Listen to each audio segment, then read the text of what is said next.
Today we're going to go through a complete 11 plus preparation guide. I'm Adam and I've been teaching maths for over 5 years, helping students across the UK and around the world. Every year, over 100,000 children will sit the 11 plus exam, with 30% of students being successful. 60 to 65% of private school entrants will be successful, with only 20 to 25% of state school students getting entry. One of my aims is to reduce that gap so that education is not limited to all and is accessible to everyone. Like I said before, this is going to be a complete 11 plus preparation guide, and the value that you find here is going to be more than anywhere else. First thing that we're going to be covering are the different types of exam formats, or whether it's a GL or a CM, knowing what the differences are between them and how to prepare for them. A timeline and routine that your child can follow so that they can be successful, when they should start, what kind of things that they should be doing every week. Key maths topics that normally come up, and I'll give you some topics that students typically struggle with so that they can avoid the pitfalls from them. Some recommended resources, some free ones, some paid ones that will be helpful with your child's journey. Past papers, where to find them, how to do them, what to do after them so that they're useful for your child and they're not just running through them one after the other. And some warning signs that you can be aware of when you're working with your child in helping them prepare. Whether you're preparing them on your own or whether you've got the help of a tutor, all of these will be very helpful for you. First thing that we're going to cover are the different types of exam formats.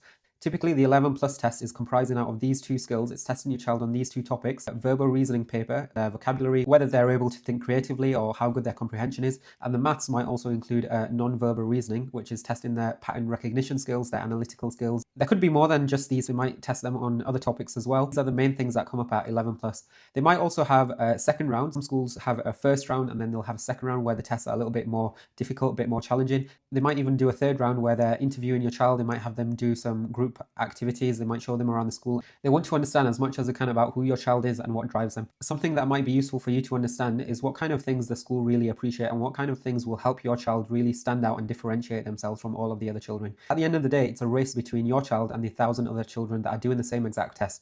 The school might really appreciate students that volunteer. They might appreciate students that are really good at sports, so they might offer sports scholarships or maybe coding. It could be anything. Maybe they're really good at public speaking and being able to articulate themselves. You need to find out what things the school values, whether it's any of these or whether it's anything that's less extracurricular. It might be whether they have siblings at the school or not, or it might be how close you are to the school. All of these things will determine how good of a chance your child has in getting into that school. Find out whether your child has been doing any of the extracurriculars that the school that you're applying to really appreciate. It's going to help put your child ahead of the other children that are trying to get into the same school. The other thing that you need to be aware of, apart from just the different types of tests that there are, the different types of exam boards all come with different types of challenges. I'm going to go through them from what I think is the least challenging to the most challenging types of exams. In my opinion, the least challenging exam board are the GL exams, where the tests are just a little bit more repetitive and they're testing a little bit more on the arithmetic side. Questions don't really get so difficult until the last 20 to 30% of that paper. Another type of exam board you need to be aware of is the CEM. And I think these questions are a little bit more challenging. I think they're a bit more varied as well. Sometimes they might have 5 questions that's all just focusing on one topic. And if that child doesn't know, for example, how to work with Venn diagrams, then they might not be comfortable with this kind of test. So with any of these, you need to study hard. But I think with CM, you need to delve a little bit deeper and stretch your child a little bit more. The last types of tests that come up are the independent tests. And these could be ISEB. It could be atom learning. It could be that the school are just writing their own papers from year to year.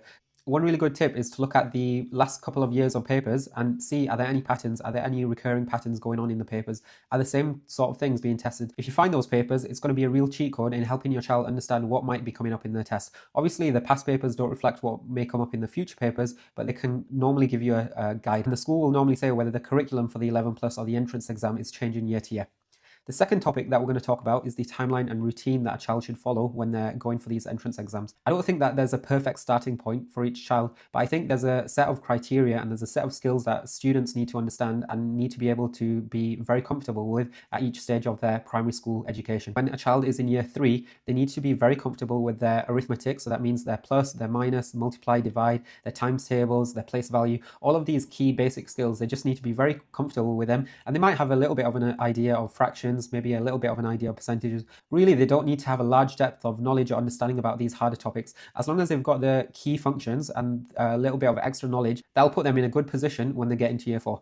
Like I mentioned before, as long as they know these, it's okay for when they get into year 4. When they get into year 4, they need to be practicing their fractions, their percentages, their ratio. They need to start learning about algebra, data, different types of averages. All of these topics will need to be learned during year 4. I think students do really well when they understand the basics in year 3 and year 4. I don't really worry about them understanding how to do long-worded problems or questions where there's multiple different skills being tested at the same time. As long as they've got the key basic skills and as long as they've got a good foundation and a good understanding about all of these topics, then they're in a good position preparation for when they get into year 5. When they get into year 5, they need to be concentrating on the harder questions. It might be involving multiple topics. There might be a question on fractions, ratio, and percentages. They might have some functions that need answering, but they have some more difficult numbers. Maybe they're working with decimals. They need to be comfortable with their negatives. All of these skills need to be secure by December of year 5, so that when it gets into the new year of year 5, when it's got to January and they've got about 9 months till September when the exams start, then they can start looking at the harder problems, the worded problems, and really stretch themselves. I'm not saying just ignore all of these worded problems and stretch and more challenging questions between year 3, year 4,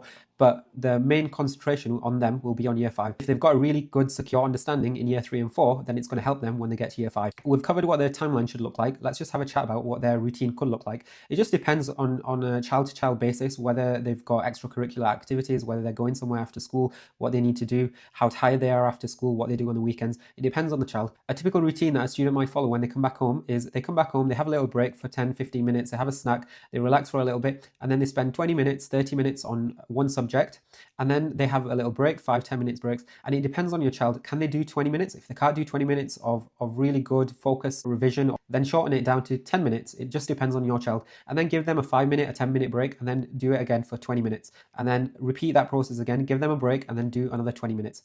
With these 20-minute slots, 30-minute slots, 40-minute slots, however you want to do it, you can either do one subject and just do it repeatedly. So I might do maths, and maths, or I might switch it up depending on my child. If my child's able to switch their learning very easily and they can move between maths and English, then I might switch up all of the subjects. But if they like to be focused on one subject, let's say they just want to do maths for one day, then I would just do maths break, and maths break. I would attempt to do that at least 4 days a week. So you want to hit that at least 4 days a week. So you might do 1 day on, 1 day off, 1 day on, 1 day off. You need to be thinking about what is your child doing that's helping them set themselves apart from the other children. Are they doing it consistently, or are they doing it once a week? For me, if you're being consistent and you do small, sharp chunks of revision, you're going to progress a lot quicker than someone that's doing, 2-3 hours of revision just on the weekend, repeatedly and consistently. These 20 minutes break, 20 minutes break, 20 minutes. It's going to be much more efficient, much more impactful than someone that's doing 1 or 2 hours all in one go, all on the weekend.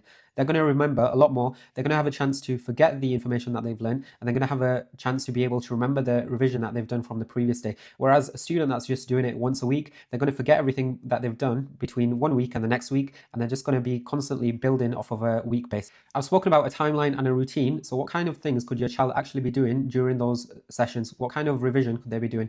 Let's go through the key maths topics. Like I said before, in year 3, you want to make sure that they have a good understanding of their adding, taking away, multiply, and divide. Once they can do that, they're good with their place value. They can read numbers up to 1 billion. They can multiply by 10, 100,000. They can divide by 10, 100,000.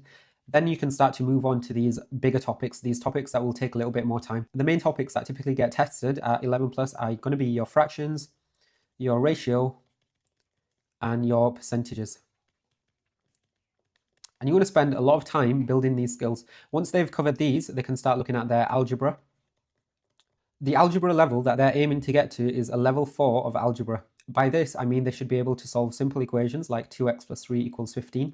They should be able to solve simultaneous equations. So I might have 2 equations. This could be a 2x plus 3y, and this might be a 4x minus y is equal to 20. They should be able to solve these simultaneous equations. You're going to have to build slowly from the basics, how to read algebra, how to understand algebra, all of the different skills that come with learning algebra, because it's kind of like learning a new language. Once they've covered these, they can start looking at data, and that includes the mean, the median, the mode, the range, how to read bar charts, how to read line graphs, how to interpret Venn diagrams, pie charts. All of this is included within data. And then you can start looking at probability. So what's the chance of something happening? And geometry. It's not an exhaustive list. There might be other things that come up in tests. I've seen some tests that test children's spelling on maths key terms. I've seen anagrams. I've seen Sudokus. It could be anything that gets tested in 11 plus. Your child needs to be very comfortable with being uncomfortable at doing questions that they've not seen before. If you give your child practice papers from all the previous years, they're going to see that the tests have some kind of structure, and they might have a place where they just throw in something a little bit random. They might even give some information that they need to learn inside the exam and apply it to the question. I've seen some questions talking about factorials. I wouldn't really expect children to understand factorials before, but they might explain the factorial in the question and then expect the child to be able to apply what they've learned from the information that they've provided. I'm going to mention some key topics that I think students typically struggle on the most, and these would be reverse fractions and reverse percentages,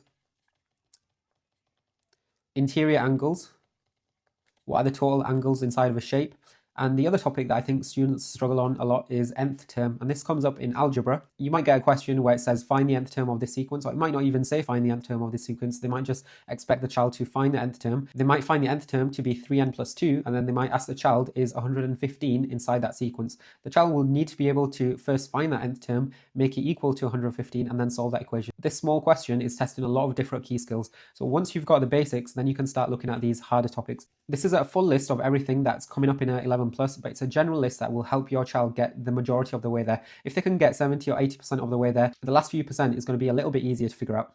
We've looked at the key maths topics that come up in at 11 plus. Let's look at where you can find some resources that will be helpful for your child. So whether they're online or whether you need to go to WH Smith and buy some books for them. We've gone through the different topics that are needed for your child to sit the 11 plus, but how do you actually find resources that are useful for them? You want to buy a couple of books that will be helpful for them to study and from them to practice from. The first one being the Schofield and Sims books. These ones are really great if you're trying to get your child to practice their arithmetic. You want to build up their skill. You want to build up their fluency in just their addition, subtraction, multiplication, division, easy conversions like converting kilograms to grams or meters to kilometers, stuff like that. The Schofield Sims are really good for that. You don't want to buy books based on your child's current year. You want to buy it based on their current skill. They have books on year 3, year 4, year 5, year 6, but depending on what level your child is currently on, that's where you want to buy a book. The way I would do this, I just go into a bookstore, have your child look at one of the books, one of the pages, and just see, are they able to complete at least 50% of each of the pages? If they can't complete more than 50%, then you want to go down to a lower standard of book.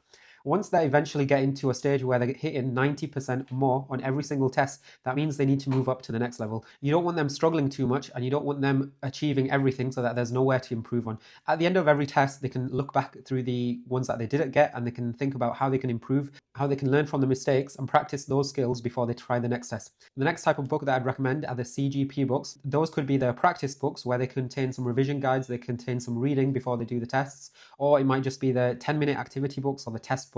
It's up to you which book you want to get based on your child's current journey. After they've got their CGP books completed and they've done all the topics within there, there's a really good 11 plus book there that I'd also recommend. They can practice from the Bond books, and they have really good assessments in there. You can also find a lot of good resources online. If you search for the school's name and you write past papers, and maybe you want to write 2024, 2025, if you want to look for a specific paper, you might be able to find some. Sometimes if you type in past papers PDF, it might also come up. So you can find a couple of past papers from there. If the school aren't providing any past papers, I would just try and find similar papers. So just trying to understand whether they're doing a GL, a CEM, are they doing an independent. If you can't find any past papers specific to that school, I'd find schools nearby to them or schools that are near to them on their level of school. If it's a top level of school, then you want to find tests that are similar to that level. Another place you can find past papers is on my site. If you just look in the link in the description, you'll find it. You can click on store and 11 plus papers or past papers and 11 plus. You can see that I've got a ton of past papers from a lot of different schools. So you've got the past paper and you've also got the work solutions there. If there's a school there that I haven't done and you've got the past paper for it, you can just contact me and I'll send you the work solutions. Another place that you can find more practice is in the practice zone, and this place would be very useful if you want your child to practice a couple of different topics. So here we've got addition, subtraction, your times tables and your powers and roots. Click start challenge and it'll just test you on all of these key topics. And this is just useful when your child's trying to build up that fluency. They want to build up their speed and they can see how quick they're improving over here. The last service that I would recommend is our marker mock service. So if you've got a paper that you need marking, we can mark it for you and then we can give specific feedback based on your child's current knowledge and how they did in that paper. We've finished how and where to find recommended resources. Next thing that we're going to talk about is past papers and how to do them. Like I said before, you want to look for the past papers of the school that you're applying to, or you want to find as similar as possible, and you want to do as many of them as possible. If you can do 5 or more past papers, that'd be the minimum. If you can do 10 to 15 past papers, that'd be even better. And if you can do 15 or more past papers, that'd be the best thing possible. Obviously, the more that you do, the more that you're going to improve, but just doing them all in one go isn't going to help. You need to space them out and make sure that they're done effectively. Let's say your child is doing the past paper in year 4. You can take a little bit more of a relaxed approach with this. The advice that I give students that are doing past papers in year 4, I'd say to them, you don't have to do it time. You can take your time, you can relax, you can have a 5-minute break, you can do it when you want, but you just need to finish all of the paper as best as you can. The skills that they're trying to build there is their accuracy and their precision. So they want to be able to build up their skills, their reading skills, their comprehension skills, their understanding of all the questions, seeing what kind of questions there are, and they have that freedom to be able to do it in however long that they need. When they're doing the past papers in year 5, because they've only got 1 year till the actual exams, they need to be taking them a little bit more seriously. This is where I would encourage them to do it in exam conditions. So doing it in a quiet area where they can't get distracted. They've got a timer, it's 45 minutes, 60 minutes, however long it is. They've only got that amount of time so that they can see how long are they actually spending on the entire paper. And if they're missing out half of the paper, then they know they need to speed up. And if they're finishing it within half the time and they're making a lot of mistakes, that means they need to slow down, they need to take the time, read the question carefully, underline anything that's important, and then they can think about how to answer it and go back and check it so that they're using the time effectively. You don't want your child to burn out from past papers. You don't want to get them all done in one go. Doing more than 3 or 4 past papers a week is too much because your child's just going to get burnt out and you'll actually start to see their scores decreasing because they're no longer being engaged with the activity. They're thinking it's a bit of a headache, they don't have the time for it, and they're just zoning out. Let them have a rest, let them have a break, make sure their nutrition is correct, make sure they're eating correctly, all of the foods that will be helpful for them when they're revising, making sure that they're sleeping properly and they're recovering from the work that they're doing. They need to rest properly so that when they're working, they can work really hard and they can concentrate properly. We've covered past papers. The last thing that we're going to cover are the different kinds of warning signs that you need to be aware of when your child is preparing for the 11 plus. I've seen these a lot when working with children, and I think the best solution is to deal with it as early and as soon as possible. You don't want to think, oh, it's fine, it's okay, it'll get better, it'll just fix itself. You want to deal with the issue and fix the problem as early as possible. The first sign you might see in a child is that they're feeling frustrated. They might be trying some work and they might just not understand it at all. They might be saying stuff like, I can't understand it, I can't do it, this is too hard. That means that they need to go back and they need to fix the foundations before they advance into more harder stuff. What I would do with a child like that would be to break down the questions that they're looking at, seeing what skills they're being tested on and making sure they're secure before I move on to anything else. The second issue is that they're forgetting previous content. It's kind of similar to the first one, but they're forgetting things that they've already done. The main issue here is that they're not recapping the previous content that they learned. Some tutors might teach something and then they'll just leave it and just assume that the child still remembers it all the way up till the actual exams. Making sure your child recaps things a couple of days after the session or a couple of days after they've learned something new is really important, and then they can build on top of it and you're not so worried about them forgetting those things. The third issue is that they're giving up easily. You might see them working for 5 minutes and all of a sudden they'll just start looking around, they'll be distracted, and they might even just give up and they'll just walk away. Could mean a couple of different things, that they don't know what they're doing and they need a little bit more help, they need a little bit more support. It might mean that they're burnt out and they just need a couple of days before they go back into the revision. Sometimes the brain just needs a little bit of time just to give it some breathing space, some thinking space, and then they can continue with the problems that they're facing. The last issue, and I think this is the most important issue, is that the relationship between the parent and the child is deteriorating. The communication might be a little bit more blunt, they might not be listening to you as much. It could be all sorts. If your child is at this stage and you don't have any outside support, that's when I would really start to consider getting outside support in, because you have to remember that your job isn't as a teacher or a tutor. You're just being a mentor or a coach and you're just guiding them along the journey till their exams come. You just need to be there for them, be a constant source of support, be stable and consistent with them, and show them that regardless of however they're doing, whether they're doing really well or whether they're doing poorly, you're still proud of them, you're still happy with them, you still love them, you're still going to treat them the same. It doesn't matter, it doesn't impact your relationship at all. They have that trust, they have that security with you so that they don't feel the results of the 11 plus is going to harm or really benefit them in any way. You want to try and lower the stakes and show them that getting into the school is just a bonus. It's not a requirement for them. So your relationship with them won't be impacted one way or another based on their results. We've completed talking about all of these topics here today, and I'm sure it's been very beneficial for you. If you have any questions or comments about your child's preparation for the 11 plus or even their GCSEs, just drop them in the comments or you can contact me on my website. I'm sure your child will do very well, and just by watching this video, you've shown that you really care and you're committed to your child's education. That's really good. So thank you for watching, and I'll see you soon.